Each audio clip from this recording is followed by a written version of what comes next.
So hello friends, welcome to diploma classes. इस वीडियो हम देखने वाले हैं एंटरप्रेन्योरशिप एंड स्टार्टअप के पीवाईक्यू क्वेश्चन और साथ में उसके मॉडल सेट के क्वेश्चन को। तो सारे क्वेश्चन को हम यहाँ पे डिस्कस करेंगे वन बाय वन करके। और ये आपका एंटरप्रेन्योरशिप और स्टार्टअप से जुड़े हुए जितने भी और सारे आपको अगर नोट्स चाहिए होगा तो आप डिप्लोमा क्लासेस ऐप पे जाके उसको डाउनलोड कर सकते हैं। ऐप का लिंक आपको वीडियो के डिस्क्रिप्शन में मिल जाएगा। तो चलिए पहले हम लोग यहाँ पे क्वेश्चन को स्टार्ट करते हैं। तो सब्जेक्ट हमारा क्या है? Entrepreneurship and startup. क्वेश्चन यहाँ पे देखिए, फर्स्ट क्वेश्चन आपसे क्या पूछा गया है? More demanding product are.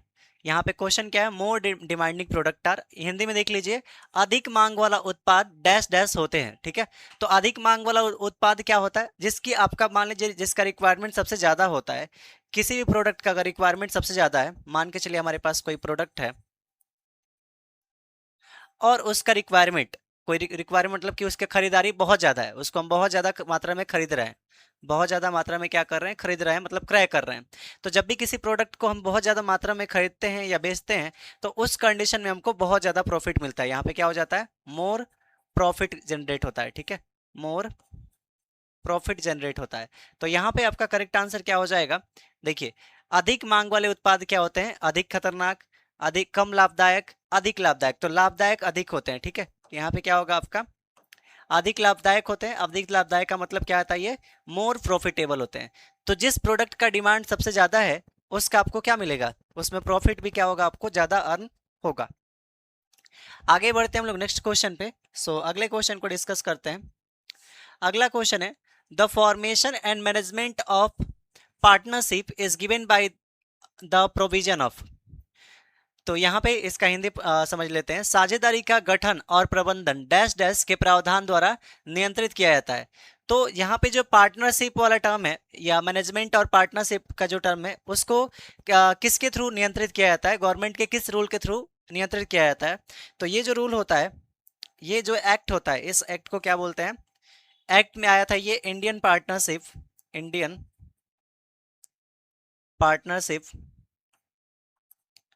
Partnership 1932। तो यहाँ पे क्या हो जाएगा? Indian partnership 1932। करेक्ट आंसर आपका कौन सा हो जाएगा? ऑप्शन नंबर ये, इंडियन पार्टनरशिप एक्ट 1932। यहाँ पे हिंदी में क्या हो जाएगा?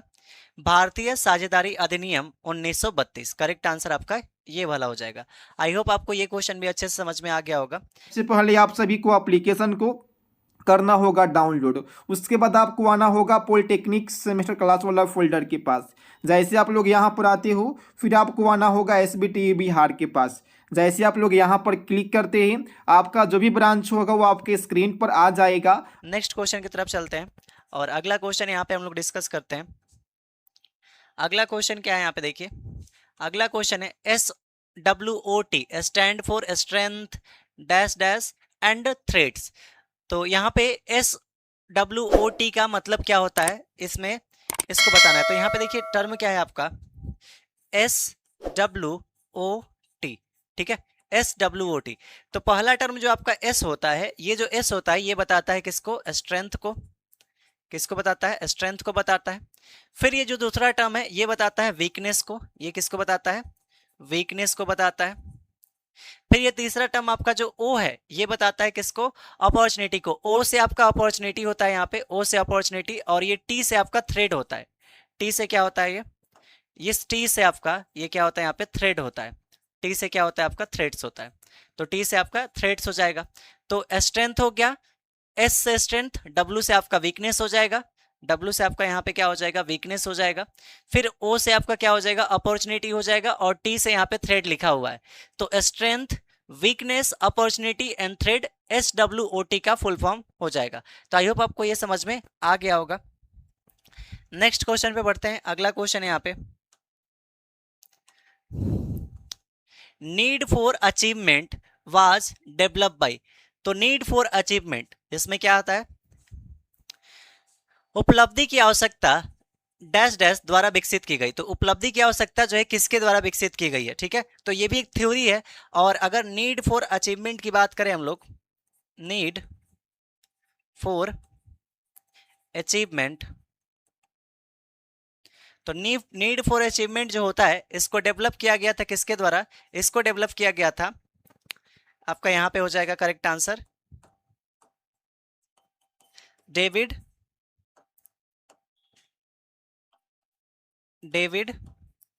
मैकलन। यहाँ पे क्या हो जाएगा? डेविड मैकलेंड हो जाएगा। करेक्ट आंसर आपका ऑप्शन नंबर यहाँ पे ए हो जाएगा, डेविड मैकलेंड हो जाएगा। यहाँ पे क्या हो जाएगा आपका? डेविड मैकलेंड। तो नीड फॉर अचीवमेंट किसने डेवलप किया था? डेविड मैकलेंड है। नीड फॉर अचीवमेंट में हमको ये देखना होता है कि हमको अगर कोई हम स्टार्टअप स्टार्ट करें या कोई भी हम लोग चीज कोई बिजनेस स्टार्ट करें तो हमारा नीड क्या है, उसमें रिक्वायरमेंट क्या है कि कहाँ तक हमको पहुंचना है, वो डेवलप करने का काम किसने किया था? डेविड मैकलेंड ने। आगे बढ़ते हैं, नेक्स्ट क्वेश्चन की तरफ चलते हैं। अगला क्वेश्चन है, an individual who start create and manage a new business can called. तो एक इंडिविजुअल की बात कर रहा है, एक व्यक्ति जो एक नया व्यवसाय शुरू करता है, बनाता है और प्रतिबंधित करता है, उसे डैश डैश कहा जा सकता है। तो देखिए, अगर कोई व्यक्ति है, अगर सिर्फ इंडिविजुअल की बात की जाए, यहाँ पे कोई एक इंडिविजुअल है, इंडिविजुअल मतलब कि सिंगल कोई व्यक्ति है, सिंगल कोई पर्सन है, वो क्या कर रहा है, किसी भी अपने बिजनेस को स्टार्ट कर रहा है, कोई भी बिजनेस है उसको क्या कर रहा है? स्टार्ट कर रहा है, खुद से क्या कर रहा है? स्टार्ट कर रहा है, फिर उसको क्रिएट कर रहा है कि उसमें क्या क्या चीज़ें हमको ज़रूरत है, फिर उसको मैनेज भी कर रहा है, क्या कर रहा है? मैनेज कर रहा है। तो उस न्यू बिजनेस आइडिया को हम लोग, उसको हम लोग क्या बोलते हैं? उसको हम लोग बोलते हैं, जो ये सारा काम करता है इंडिविजुअल, इसे हम लोग क्या बोलते हैं? एंटरप्रेन्योर बोलते हैं। क्या बोलते हैं? एंटरप्रेन्योर, जिसको हम लोग हिंदी में उद्यमी बोलते हैं। ये क्या हो जाएगा आपका? एंटरप्रेन्योर हो जाएगा, जिसको हिंदी में क्या बोलते हैं हम लोग? उद्यमी बोलते हैं। ठीक है, उद्यमी। तो करेक्ट आंसर आपका क्या हो जाएगा यहाँ पे? ये हो जाएगा एन एंटरप्रेन्योर, और हिंदी में इसको क्या बोलेंगे? एक उद्यमी। ठीक है, एक उद्यमी। आगे बढ़ते हैं हम लोग, नेक्स्ट क्वेश्चन की तरफ चलते हैं। तो अगला क्वेश्चन यहाँ पे एफ नंबर क्वेश्चन देखिए, the real owner of the joint stock company is dash dash. ठीक है, तो रियल ऑनर अगर बात करें हम लोग, संयुक्त स्टॉक कंपनी का वास्तविक मालिक कौन होता है? तो जो संयुक्त कंपनी होता है, संयुक्त कंपनी का मतलब होता है कि जिसमें शेयर लगा होता है, कि मान के चलिए एक पर्सन है जिसने अपना 5,000 रुपया लगाया, फिर बी एक पर्सन है जिसने मान लेते हैं अपना 10,000 रुपया लगाया, और इनको मिलाकर एक कंपनी स्टार्ट किया गया, इनको मिलाकर एक क्या बना? आपका कंपनी बना। ठीक है, एक इनको मिलाकर एक कंपनी बना। तो इस कंपनी का मालिक कौन होगा? इस कंपनी का ऑनर कौन होगा? ऑनर यानी मालिक कौन होगा इसमें? तो ऑनर जो होते हैं ये शेयर होल्डर होते हैं, जिसने जिसने अपना पैसा लगाया है वही इसके ऑनर हो जाएंगे। तो यहाँ पे क्या हो जाएगा? शेयर होल्डर्स हो जाएंगे, शेयर होल्डर्स। तो करेक्ट आंसर यहाँ पे क्या हो जाएगा? शेयर होल्डर्स हो जाएगा। ऑप्शन नंबर जो है यहाँ पे शेयर होल्डर, ये वाला आंसर करेक्ट हो जाएगा, जिसको हम लोग क्या बोलेंगे? शेयर धारक। यहाँ पे करेक्ट आंसर ये हो जाएगा, शेयर धारक। शेयर धारक ये वाला जो है, ये टर्म आपका करेक्ट आंसर हो जाएगा। ठीक है, आगे बढ़ते हैं हम लोग नेक्स्ट क्वेश्चन पे। तो अगला क्वेश्चन है, IDBI was establish in the year. तो आईडीबीआई कब एस्टेब्लिश किया गया था, इसके बारे में पूछा जा रहा है। ठीक है, तो आईडीबीआई जो है ये कब एस्टेब्लिश किया गया था? तो आईडीबीआई जो है इसको कब एस्टेब्लिश किया गया था? 1964 में, सॉरी, यहाँ पे क्या होगा? 1964 होगा। आईडीबीआई को कब एस्टेब्लिश किया गया था? 1964 में, यानी 1964 में आईडीबीआई को एस्टेब्लिश किया गया था। करेक्ट आंसर क्या हो जाएगा इसका? ये 1964 करेक्ट आंसर हो जाएगा। आगे बढ़ते हैं नेक्स्ट क्वेश्चन पे। अगला क्वेश्चन है, the entrepreneurs who blindly follow the tradition methods of production in spite of the loss is called dash dash entrepreneur. तो अगर मान लीजिए कोई भी काम हो रहा है तो उस पर बहुत सारे लोग होते हैं कि ब्लाइंडली उस पर क्या कर लेते हैं? भरोसा कर लेते हैं और वो अपना काम करने लगते हैं। ठीक है, तो उस तरह के लोगों को क्या हो जाता है? बहुत सारे लॉसेस हो जाते हैं। तो उस तरह के एंटरप्रेन्योर को क्या बोलते हैं? ठीक है, उस तरह के एंटरप्रेन्योर को क्या बोलते हैं? तो उस तरह के एंटरप्रेन्योर को बोला जाता है, क्या बोलते हैं यहाँ पे? ड्रॉन बोलते हैं। क्या बोलते हैं यहाँ पे? ड्रॉन बोलते हैं। इसको हिंदी में क्या बोला जाता है? ड्रॉन ही बोला जाता है। ठीक है, क्या बोला जाता है हिंदी में भी? ड्रॉन ही बोला जाता है। ठीक है, तो वैसे ही उद्यमी जो अपना क्या करते हैं, कोई किसी भी कंपनी को देख लेते हैं कि वो अपना स्टैंडर्ड कैसे फॉलो कर रहा है, और उसी पे ब्लाइंडली भरोसा करके अपना ये प्रोडक्शन या अपना भी शेड्यूलिंग करने लगते हैं, तो उसमें लॉस होने का चांसेस बहुत बढ़ जाता है। तो इस तरह के लोग को क्या बोलते हैं हम लोग? ड्रॉन एंटरप्रेन्योर बोला जाता है। ठीक है, आगे बढ़ते हैं नेक्स्ट क्वेश्चन पे। अगला क्वेश्चन है copyright protection in India last four. तो यहाँ पे क्या दे रखा है, भारत में कॉपीराइट सुरक्षा कहाँ तक रहती है, ठीक है। तो ये कहाँ तक रहती है, तो ये जो कॉपीराइट की सुरक्षा जो होती है, कॉपीराइट की अगर बात करें हम लोग कॉपीराइट्स की, तो कॉपीराइट का जो सुरक्षा रहता है वो ऑथर लाइफ के साथ प्लस का 60 ईयर होता है, ठीक है। ऑथर लाइफ प्लस का 60 ईयर होता है। तो करेक्ट आंसर यहाँ पे कितना हो जाएगा, ऑथर लाइफ प्लस 60 ईयर। ये आपका ऑप्शन नंबर फर्स्ट वाले में दिख रहा है, ऑथर लाइफ प्लस 60 ईयर, ठीक है। ये आपका आंसर हो जाएगा। अगले क्वेश्चन पे बढ़ते हैं। तो अगला जो क्वेश्चन है, to provide financial assistance to entrepreneurs the government has set up several dash dash.